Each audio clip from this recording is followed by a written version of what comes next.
Hello everyone, I am नवीन कुमार। ये company जिसका नाम है अल्पाइन टेक्स वर्ल्ड, इस कंपनी का आईपीओ आ रहा है 14 जुलाई से 16 जुलाई के बीच में और 105 रुपए का इन्होंने प्राइस सेट किया है। 400 करोड़ रुपए की वैल्यू लगाई है और यहाँ पर 126 करोड़ रुपए टोटल उठाना चाह रहे हैं, जिसमें से जो आईपीओ से पैसे उठा रहे हैं वो किस काम आने वाले हैं। तो यहाँ पर देखने को मिल रहा है कि नया मैन्युफैक्चरिंग फैसिलिटी ये लगा रही है, राइट, जिसमें ये मेनली 32 करोड़ रुपए खर्च करने वाले हैं। बाकी 52 करोड़ रुपए जो पहले से बकाया है इनके ऊपर में उसमें खर्च करने वाले हैं। सो मेजोरिटी ऑफ जो पैसा है वो बेसिकली बकाया चुकाने में जाने वाला है। थोड़ा बहुत जो है वो जनरल कॉर्पोरेट पर्पस में, मोस्टली जो पैसा है वो जनरल कॉर्पोरेट पर्पसेस में जा रहा है। ये थोड़ा-सा इस पर्टिकुलर आईपीओ के जो पर्टिकुलर कंपनी है इसके लिए नेगेटिव पॉइंट बन जाता है। थोड़ा-सा अगर हम लोग देखते हैं तो कंपनी के जो प्रमोटर्स हैं उनके पास में आफ्टर दी जो आईपीओ है वो जो मालिकाना हक है वो 62% रह जाने वाला है, जो कि एक छोटी कंपनी होते हुए एक नेगेटिव पॉइंट है। दो इन्होंने एक काम काफ़ी अच्छा किया है, इन्होंने जो वैल्यू लगाई है कंपनी की वो लगभग 400 करोड़ रुपए की लगाई है और इस सेगमेंट के अंदर में यूजुअली जो है एसएमई कैटेगरी में कंपनियाँ लेके आने की कोशिश करती हैं। इन्होंने full fledge main board IPO लेके आने का यहाँ पर ट्राई किया है। अब that's a good point for this company by the वे।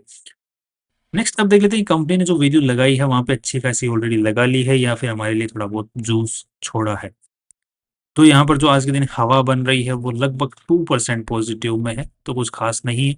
सबसे पहले चलते हैं बैलेंस शीट के ऊपर में, तो यहाँ पे देखने को मिल रहा है कि अब जो पूरी कंपनी के पास में जो बैलेंस शीट की साइज़ है वो यहाँ पर मिलियंस में है और वो लगभग देखने को मिल रहा है कि 305 करोड़ रुपए की वैल्यू है। पूरी कंपनी की जो बैलेंस शीट है उसका साइज़ है 305 करोड़ रुपए का। उसमें से इन्वेस्टर्स का जो पैसा है वो 75 करोड़ रुपए का है। इसके हिसाब से देखा जाए तो कंपनी ने जो लोन है अच्छा खासा कंपनी के ऊपर में है, तो जो कि कितना है, तो यहाँ पर पिछले साल के मुकाबले लॉन्ग टर्म लोन भी बढ़ा है और शॉर्ट टर्म लोन है वो भी बढ़ा है। साथ में कंपनी ने जो माल उधारी में उठा रखा है वो इन्होंने दो कम किया है, राइट। एंड कंपनी ने अच्छी खासी जो है अपनी अर्निंग है वो भी कई यहाँ पर की हुई देखने को मिल रही है। साथ में ही जो यहाँ पर देखने को मिल रहा है स्मॉल एंड जो माइक्रो एंटरप्राइजेज हैं उनका यहाँ पर जो है माल बढ़ा। दैट मीन्स कि ओवरऑल देखा जाए तो इन्होंने माल भी उधारी में उठा रखा है, जो कि पिछले साल के मुकाबले अगर कंपैरेटिवली देखा जाए ओवरऑल क्यूमुलेटिवली तो वो कम है। दैट मीन्स कि इन्होंने इस बार पेमेंट किए हैं ट्रेड्स पेएबल्स के। इट्स गुड, चाहे पेमेंट लॉन्ग टर्म का लोन उठा के किए हो। नेक्स्ट यहाँ पर जो कंपनी ने बाकी पैसा खर्च किया अपनी प्रॉपर्टी प्लांट इक्विपमेंट में भी अच्छा खासा पैसा खर्च किया है after the you know after the depreciation. Next company ने अच्छा खासा काम जो है चालू कर रखा है ऑलरेडी, जिसमें 15 करोड़ रुपए झोंक चुके हैं और आईपीओ से पैसों से और झोंकने वाले हैं। It's again good. दो यहाँ पर कंपनी की जो इन्वेंट्री है वो पिछले साल के मुकाबले यहाँ पर लगभग 25 करोड़ रुपए से बढ़ गई है और कंपनी के ट्रेड रिसीवेबल्स नॉर्मल है क्योंकि पिछले साल के मुकाबले कम हुए हैं। It's good.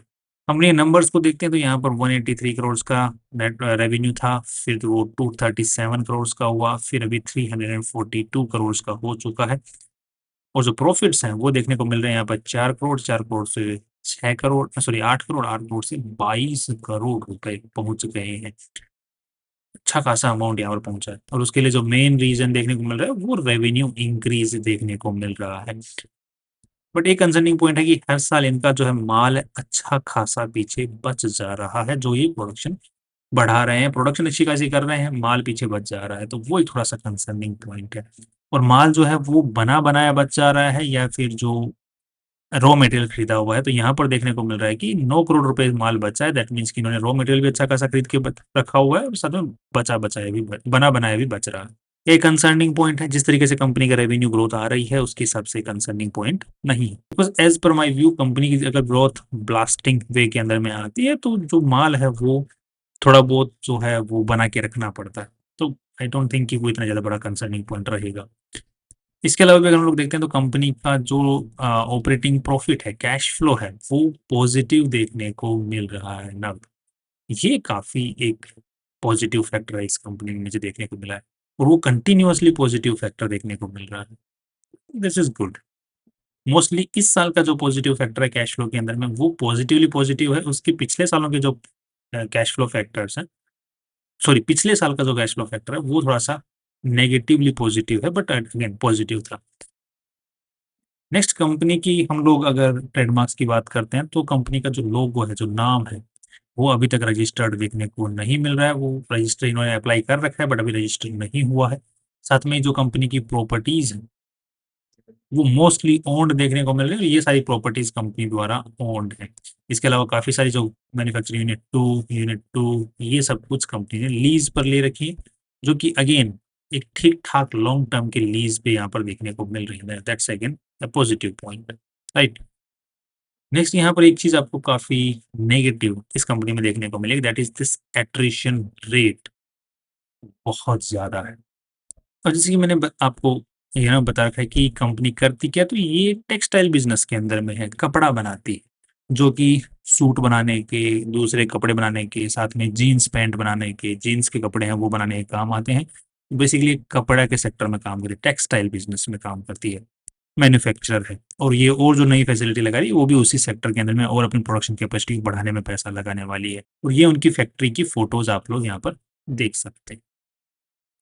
आज के दिन जो इनकी प्रोडक्शन कैपेसिटी यूटिलाइजेशन है वो ओवरऑल जो है वीविंग का जो है वो कैपेसिटी से भी ज़्यादा चल रहा है, काम चल रहा है वहाँ पे। और स्पिनिंग का भी कैपेसिटी से ज़्यादा चल रहा है, तो मतलब कैपेसिटी के आसपास में चल रहा है। दैट मीन्स की प्रोडक्शन कैपेसिटी फुल फ्लैज चल रही है। This is nice. यहाँ पर इस कंपनी का हम लोग डेटा कस्टमर्स को लेकर के देखते हैं, तो पिछले साल जिन कस्टमर्स ने जितना ऑर्डर दिया था उसके हिसाब से इस बार इन्होंने कितना ऑर्डर एक्स्ट्रा दिया है। तो यहाँ पर कुछ कस्टमर्स के नाम अच्छे खासे देखने को मिले, जैसे उमंग टेक्सटाइल्स है, राइट। तो पिछले साल जो जो 28 करोड़ का इन्होंने माल खरीदा, बट 2025 के अंदर में उमंग टेक्सटाइल ने कितना माल खरीदा, तो यहाँ पर देखने को मिल रहा है कि 220 करोड़ रुपए का माल खरीदा। इस बार 28 करोड़ का माल खरीदा। अच्छा खासा माल मतलब बढ़ाया है उन्होंने इनसे, राइट। विंसान फैब्रिक प्राइवेट लिमिटेड की अगर हम लोग बात करते हैं तो यहाँ पे 27 करोड़ है। तो विंसान का अगर हम लोग चेक करते हैं तो यहाँ पे पिछले से पिछले साल 16 करोड़ का माल खरीदा, तो इस साल लगभग डबल, मतलब 80-90% ज्यादा माल खरीदा है। That is good. यहाँ पर मोस्टली जो कस्टमर्स हैं उनका एक पॉजिटिव फैक्टर देखने को मिल रहा है, दैट इज नाइस। और इस बार नए कस्टमर्स में हैं, जैसे कस्टमर वन है जो कि पिछले साल देखने को नहीं मिल रहा है यहाँ पर, राइट। कस्टमर वन नाम से, दैट मीन, और उसने सबसे ज्यादा माल इससे खरीदा है, 55 करोड़ रुपीज का। दैट मीन्स कि नए कस्टमर भी एक्वायर करें, पुराने वाले जो कस्टमर्स हैं वो भी माल बढ़ा रहे हैं। दैट मीन्स क्वालिटी तो है इनके पास में, ऐसा इस डेटा को देख के लग रहा है। अब जो माल है इनका, जो मोस्टली जो प्रोडक्ट बिक रहा है वो ग्रे फैब्रिक बिक रहा है। ग्रे फैब्रिक मतलब रॉ फैब्रिक, राइट। उसके बाद में जो ऊपर जो और काम करना होता है कढ़ाई का या फिर कलरिंग का एंड एवरीथिंग, वो कंपनियां जो इनसे माल खरीद रही हैं, जो इनके कस्टमर्स हैं, वो अपने हिसाब से करती हैं। मोस्टली जो माल बिक रहा है वो माल से ही पैसा आ रहा है, रेवेन्यू जो आ रहा है माल से ही आ रहा है, बाकी सर्विसेज से कुछ खास नहीं आ रहा। बाकी उसके अलावा जो अदर सब्सिडी वगैरह इनकम है उससे भी कुछ खास नहीं आ रहा। ये इनके जो मैन्युफैक्चरिंग यूनिट 1, 2, 3 जो भी ऑनगोइंग है, और ये सोलर यूनिट 1, 2 और 3 ये कंप्लीट हो चुकी हैं, जो कि इन्होंने खेतों के अंदर में सोलर यूनिट भी लगा रखे हैं, वहां से भी इनकी जो है इनकम आती है।